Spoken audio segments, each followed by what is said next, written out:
চেতনা, কারণ এটা স্বয়ং কৃষ্ণের স্পর্শ সে পেয়েছে।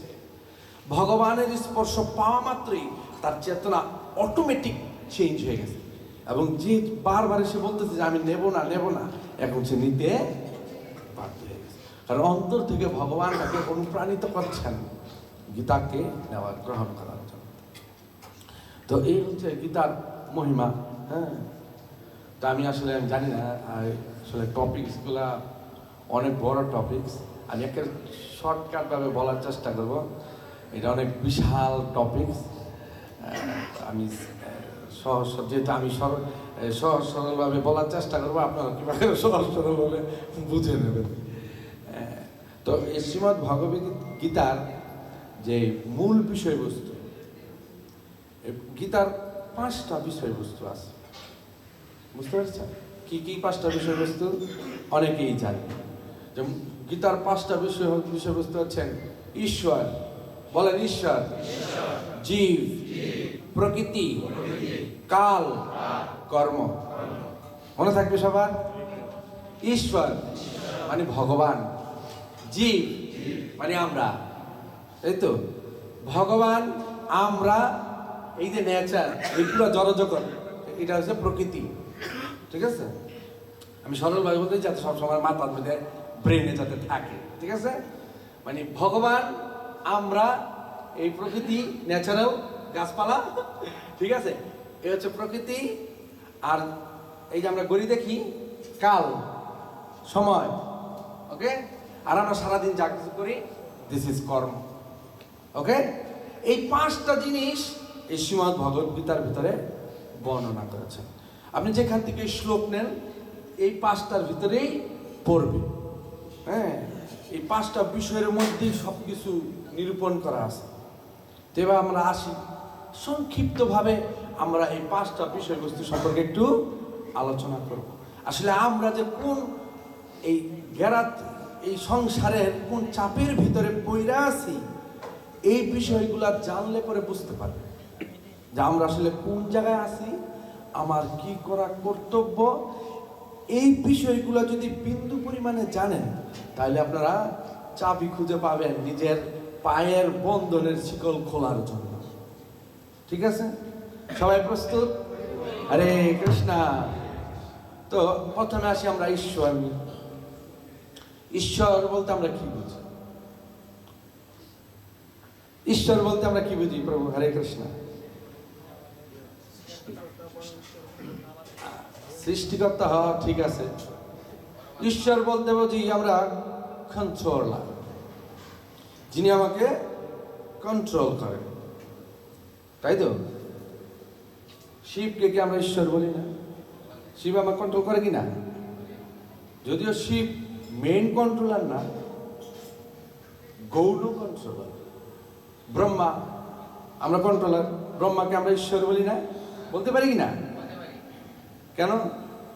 কারণ ব্রহ্মা আমাদেরকে কন্ট্রোল করছেন, উনি সৃষ্টি করছেন, উনি সমস্ত কিছু কন্ট্রোল করছেন।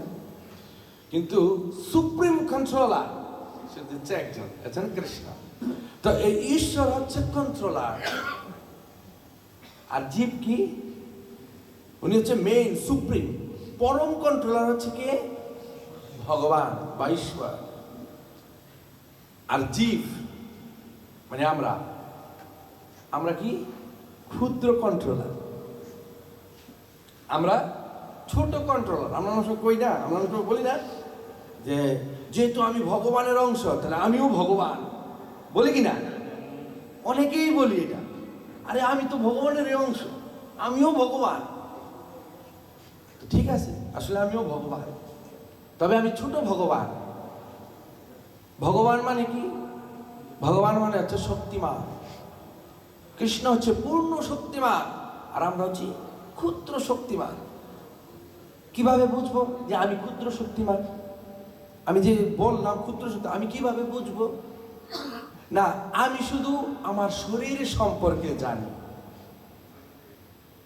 আপনার শরীরের খবর আমি বলতে পারবো? আমার কি ভিতরে কি চলতেছে আপনি বলতে পারবেন? তাহলে আমরা শুধু আমার শরীরকে পরিচালিত করতে পারি। যেমন আমার ব্রেন যদি বলে তোমার এখন খিদা লেগেছে, উদরে যন্ত্রণা হবে, তখন আমি কি করব? আমি খাবার দেব। মানে আমি কি আমার শরীরকে কন্ট্রোল করছে কিনা, খাবারের মাধ্যমে করছে কিনা। এখন আমি কি বুঝবো সুশান্ত বাবুর খিদা লেগেছে? এটাকে আমি বুঝবো যে পর্যন্ত না সুশান্ত বাবু আমাকে না বলবে। তো আমরা অন্যকে কন্ট্রোল করতে পারি না, আমরা অনলি আমাদেরকে কন্ট্রোল করতে পারি। এই জন্য আমরা হচ্ছি ক্ষুদ্র ভগবান, ছোট ছোট ঈশ্বর। যদি ভগবান বলে আমরা জাহিরি করতে চাই, তাহলে আমরা ছোট ভগবান। তাতেও আসলে আমাদের হাত নাই, তারপরও ব্যাখ্যা দিয়ে অনেকে বলে না, এই জন্য তাদের জন্য এটা। আর কৃষ্ণ ঈশ্বর হচ্ছেন পূর্ণ ভগবান। উনি কি করেন? কেন উনি পূর্ণ? কেন পূর্ণ? কারণ আমি শুধু আমার দেহের অবস্থা জানি, আর ভগবান প্রত্যেকটা দেহের অবস্থা জানেন। জানেন কিনা? হ্যাঁ, আপনার ভিতরে কি হইতেছে না হইতেছে কৃষ্ণ জানে, আমার ভিতরে কি হইতেছে না হইতেছে কৃষ্ণ জানে। শুধু এই মন্দিরের ভিতরে না, এই বিশ্ব ব্রহ্মাণ্ডে অনন্ত কোটি জীব আছে, প্রত্যেকটা জীবের ভিতরে কি হচ্ছে না হচ্ছে সেটা কে জানে? জগন্নাথ জানে। এই জন্য জগন্নাথ হচ্ছেন সুপ্রিম কন্ট্রোলার। ঠিক আছে কিনা? যুক্তিটা ঠিক আছে কিনা? আবার বললেন না প্রভু কি উল্টা পাল্টা আপনি বলতেছেন, এরকম। এই জন্য আমি চেষ্টা করতেছি সহজভাবে বোঝানোর জন্য, যাতে আপনি অ্যাটলিস্ট ভগবানের সাথে আমাদের যে কি সম্পর্কটা সেটা যাতে আমরা বুঝতে পারি। ভগবান এবং আমি যে কোন বিষয় বস্তু সেটা যাতে আমি বুঝতে পারি। ভগবানের সাথে যাতে আমরা কখনোই নিজেকে এক বলে মনে না করি। আমরা অনেক ব্যক্তিরা আছি যারা আমরা কি করি, নিজেরাই ভগবান হয়ে যাই। জীব কখনো ভগবান হতে পারে না, যতই অষ্টসাত্ত্বিক সিদ্ধি তার থাকুক। অনেক ধরনের সিদ্ধি আছে, অনিমা লঘিমা, ছোট হওয়া বড় হওয়া, কত জাদুবিদ্যার মাধ্যমে এগুলো আছে শাস্ত্রে। আপনি যোগ্যতা অর্জন করতে পারলে আপনি সেগুলো করতে পারবেন, কিন্তু সেগুলা ভগবান হওয়ার জন্য যথেষ্ট নয়। সেগুলা দিয়ে আপনি ভেলকিবাজি দেখাইতে পারবেন, কিন্তু কোনো জীবকে আপনি কন্ট্রোল করতে পারবেন। শুধু জীবকে কন্ট্রোল কে করতে পারেন? ভগবান করতে। ঠিক আছে? তো এইভাবে ভগবানকে আমাদের বুঝতে হবে। এই জন্য আমরা ছোট ভগবান। হ্যাঁ, এই সিনেমাতে যারা নায়করা আছে তারা অনেক সময় কি করেন, ভগবানের মতো আচরণ করেন। তারা চলন্ত ট্রেন থামাই দেন, পুরো বিমান থামাই দেন। তো তাদের মতো শক্তি সম্পন্ন আমরা না। যদি ওখানে সেই ছবিতে বিভিন্ন ধরনের ভেলকিবাজি দেখায়, এগুলো শুধু কৃষ্ণ করতে পারেন, ভগবান করতে পারেন। ভগবান যা ইচ্ছা তা করতে পারেন, উনি ভগবান। ভগবান হচ্ছেন সমস্ত জগৎ আমার, আমি এই সমস্ত জগৎ সৃষ্টি করেছি। এই কথাটা আজও পর্যন্ত কোন শাস্ত্রে কোন ব্যক্তি বলেছেন? বলেন। শিব কখনো বলেছেন যে আমি সমস্ত কিছু করেছি? ব্রহ্মা বলেছেন? কোন দেবদেবী বলেছেন? কেউ বলেননি। Because they are not a god. তারা কোনো ভগবান নন, তারা হচ্ছেন ভগবানের প্রতিনিধি, ভগবানের সেবক। কিন্তু কৃষ্ণ বলেছেন কি? মায়া দক্ষিণা, মায়া দক্ষিণা প্রকৃতি শুয়েতে চরাচরম। যে এই যে প্রকৃতি, এই যে বিশ্ব ব্রহ্মাণ্ড সবকিছু কি করছি? আমি অধ্যক্ষ, মানে পরিচালনা করছি। এটা কে বলেছেন? না কৃষ্ণ বলেছেন আমি করছি। এই আমি কথাটা কে বলতে পারে? যিনি বাড়ির মালিক, যিনি কর্তা, তিনি বলতে পারেন। তো এটা হচ্ছে নিরূপণ করা। তো এবার ঈশ্বর এবং জীব সম্পর্কে তো বুঝতে পারলেন যে জীবটা কোথায় আর ঈশ্বর কোন জায়গায়। তো এই ঈশ্বর হচ্ছেন ভগবানের ক্ষুদ্র অংশ, এবং এই ঈশ্বর ভগবান থেকে এসেছেন। এটা হচ্ছে একটা সার্কেল। এটার অনেক সুন্দর ডায়াগ্রাম আছে। আমি ওই ডায়াগ্রাম দিলে আমার কাছে আছে সব কিছু নোট করা, কিন্তু ওই ডায়াগ্রাম দিয়ে যদি আমি বুঝাইতে পারতাম তাহলে প্রত্যেকটা গীতার শ্লোক এই ডায়াগ্রামের মধ্যে লিপিবদ্ধ করা আছে। পুরা 700 শ্লোক এই পুরা ডায়াগ্রামের ভিতরেই করা আছে। আপনি বুঝতে পারবেন কোনটা প্রকৃতির শ্লোক, কোনটা ঈশ্বরের শ্লোক, কোনটা জীবের শ্লোক, এই ডায়াগ্রামের ভিতরে। ওইটা অনেক বিশাল একটা ব্যাপার, এটা আমি আসলে আনতে ভুলে গেছি, আমি আনি নাই। তো এইটা ছিল প্রথম, ঈশ্বর থেকে এই জীব পর্যন্ত আমি আসলাম। এতটুকু তো বুঝছেন সবাই, যে জীবের ভিতরে আর ভগবানের মধ্যে পার্থক্য কতটুকু, বুঝতে পেরেছেন? এইবার প্রশ্ন থাকে, তাহলে আমরা যদি ভগবানের অংশ হই, তাহলে আমরা কেন ভগবানকে ছেড়ে এই জড়জগতে আসলাম? প্রশ্ন আছে না? আছে না? Very good. এটা আসলে গুরুত্বপূর্ণ প্রশ্ন। আমাদের প্রত্যেকটা জীবের এই প্রশ্ন থাকা উচিত, আমি কেন আসলাম এখানে? ওয়াই? এটার কারণ হচ্ছে এই প্রকৃতি। তো এবার আমরা একটু ডেফিনেশন দেখি। জীবের কিছু ডেফিনেশন আছে, তো জীবের কিছু ডেফিনেশন আমরা এখন দেখি। কি ঈশ্বর থেকে জীব এসেছেন। এবার শাস্ত্রে বলছেন জীব হচ্ছেন দুই প্রকার। কি? ক্ষর এবং অক্ষর। ক্ষর এবং অক্ষর। ক্ষর মানে কি?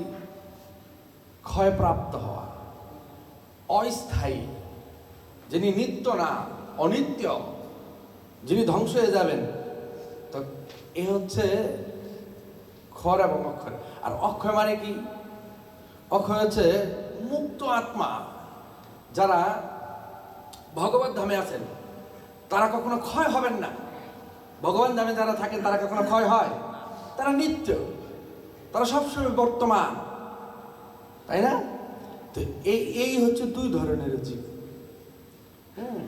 তো এই দুই ধরনের জীবের ভিতরে এবার কি বলছেন না, এই খড়কে আবার দুইটা ভাগে ভাগ করছেন। খড়ের ভিতরে দুইটা ভাগ আছে। কি হচ্ছে? একটা হচ্ছে মুক্ত আত্মা। সব মুক্ত আত্মাই কি গোলক বৃন্দাবনে থাকে? কিছু কিছু এই জড়জগতে আসে না? আসে কি না? প্রভুপাদ, আমাদের প্রভুপাদ হচ্ছেন মুক্ত আত্মা। তো এরা হচ্ছেন ওই খড়ের ভিতরে। কেন? কারণ প্রভুপাদের দেহ যদিও চিন্ময়, কিন্তু এই জড়জগতে সে নষ্ট তো হয়েছে। হ্যাঁ, তা এই কি হয়েছে? তারপরে আরেকটা হচ্ছে বদ্ধ আত্মা। মুক্ত আত্মা আর হচ্ছে বদ্ধ আত্মা। বদ্ধ আত্মা কারা? বদ্ধ আত্মা হচ্ছি আমরা সবাই এই জড়জগতে বদ্ধ অবস্থায় আছি। হ্যাঁ, তো এই জন্য এই যারা শুদ্ধ মুক্ত আত্মা, সেই মুক্ত আত্মাদের সাথে আমাদের এক করলে আবার চলবে না। কারণ তারা মুক্ত। তো কি হয় না, এদিকে একটা প্রসেস আছে যে আপনি বদ্ধ অবস্থা থেকে মুক্ত অবস্থায় ট্রান্সফার হতে পারবেন। এটা একটা প্রসেস আছে, এটা আমরা পরবর্তীতে আসবো। তো এই জড়জগতে যে আমরা আসলাম, কেন আসলাম? এবার আমরা জীবের থেকে একটু ঘুরে দাঁড়াই। তো ভগবান বলেছেন এই যে প্রকৃতি আছে, এই সমস্ত প্রকৃতি আমার দ্বারা সৃষ্টি। এই প্রকৃতিকে আমি সৃষ্টি করেছি। এই প্রকৃতির বিষয়বস্তু কি না? এই প্রকৃতির বিষয়বস্তু হচ্ছে দুইটা। কি কি না? হচ্ছে একটা হচ্ছে স্থূল বিষয়বস্তু, আর একটা হচ্ছে সূক্ষ্ম বিষয়বস্তু। স্থূল বিষয়বস্তু কি কি? পঞ্চমহাভূত। আর সূক্ষ্ম বস্তু কি কি? মন, বুদ্ধি, অহংকার। তো এই যে জড়জগতের যে প্রকৃতি, প্রকৃতির আরেক নাম হচ্ছে মায়া, যেটা হচ্ছে ভগবানের বহিরঙ্গা শক্তি। এই মায়ার দ্বারা কি করেন জীব? মায়াদেবী কি করেন? যেই জীব কৃষ্ণ থেকে উল্টা হয়ে আসেন তাকে মায়াদেবী ডাকেন যে আসো। Isn't it? কৃষ্ণ এখানে, মায়াদেবী ঠিক অপোজিট। এবার আপনি এখানে দাঁড়ায় আছেন, সবাই একটু চিন্তা ভাবনা করবেন। দাঁড়ায় আছেন, কৃষ্ণকে দর্শন করছেন সামনের দিকে, কিন্তু যখনই আমরা কৃষ্ণ বিমুখ হয়ে যাব, turn your body, আপনি যখন আপনার মুখটাকে ঘুরাবেন, তখন আপনি কাকে দর্শন করবেন? মায়াদেবীকে। কৃষ্ণ কোথায়? পিছনে। কৃষ্ণকে পিছনে রেখে তখন মায়াদেবী আপনাকে কল করবে, আসো, তুমি আসো আমার কাছে। ওইখানে কি আছে তোমার? এখানে দেখো কত রঙ্গমঞ্চ আমি তোমার জন্য তৈরি করে রেখেছি। যখন তুমি এখানে আসবে, এখানে এসে তুমি বিভিন্ন জড় সুখ তুমি উপভোগ করতে পারবে। ওইখানে তুমি কি পাবে? ভ্রম। মায়াদেবী আপনাকে ভ্রমের ভিতরে রাখবে। প্রমাদ, আপনার ব্রেন একেবারে ঘোলাটে করে দেবে। বলছে না, অসৎ কি হয়, সৎসঙ্গে স্বর্গবাস, অসৎসঙ্গে সর্বনাশ।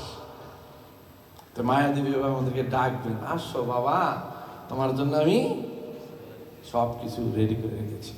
মায়াদেবী বলবে, ছিল বেবি ছিল, এখানে আসেন, আনন্দ করো, যতবার মন চায় আনন্দ করো। এইভাবে ডাকবে মায়াদেবী। আমি কার কথা শুনবো? কার কথা শুনবো? এইটাই হচ্ছে আমাদের বদ্ধ অবস্থার মূল কারণ। এবার আমাদের পালা। দায়িত্ব কার? কৃষ্ণের। কৃষ্ণ সিস্টেম কইরা দিছে। এবার ভগবান আমাদের উপরে ছেড়ে দিয়েছেন কি, যে তুমি যখন প্রকৃতিকে দেখতে চাও, তাহলে অলরেডি আমি প্রকৃতি তৈরি করে রেখেছি। তুমি যদি মায়াদেবীর ঘরে যেতে চাও, তাহলে আমি তোমাকে মায়াদেবীর ঘরেই পাঠাবো। এজন্য আমরা যখন কৃষ্ণ বিমুখ হয়ে যাই, যখন নিজে নিজে আনন্দ উপভোগ করার জন্য চেষ্টা করি, তখন ভগবান আমাদেরকে কি করেন, এই যে প্রকৃতি মায়াদেবীর যে জড়জগৎ, এই জড়জগতে ভগবান আমাদেরকে